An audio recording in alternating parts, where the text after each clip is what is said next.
আজকে আমরা একটা নতুন ইংরেজি শব্দ শিখব আর সেটাও একটা মজার গল্পের মাধ্যমে। তো গল্পটা শুরু করা যাক। এই যে দেখছেন, এ হলো রিনা। সে ছবি আঁকতে খুব ভালোবাসে। স্কুলে একটা আঁকার প্রতিযোগিতা আছে আর সেটার জন্য রিনা অনেক দিন ধরে খুব খাটছে। অবশেষে প্রতিযোগিতার দিন চলে আসলো। দেখুন, ওর আঁকা ছবিটা সবাই দেখছে। আর তারপরই ঘোষণাটা এলো, রিনা ফার্স্ট প্রাইজ জিতেছে।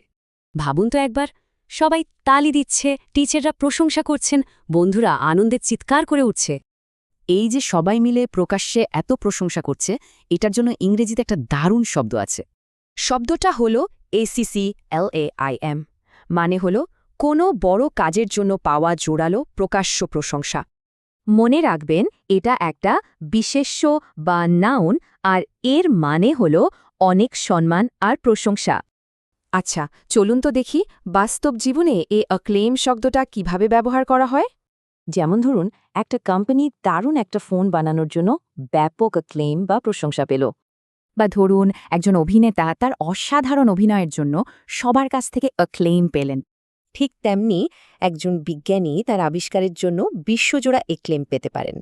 তার মানে এক্লেম শব্দটা ব্যবহার হয় বড় কোনো সাফল্যের প্রকাশ্য প্রশংসার ক্ষেত্রে। এবার একটু ভাবুন তো, আপনার চারপাশে এমন কে আছে যে তার কাজের জন্য অ্যাক্লেম পাওয়ার যোগ্য?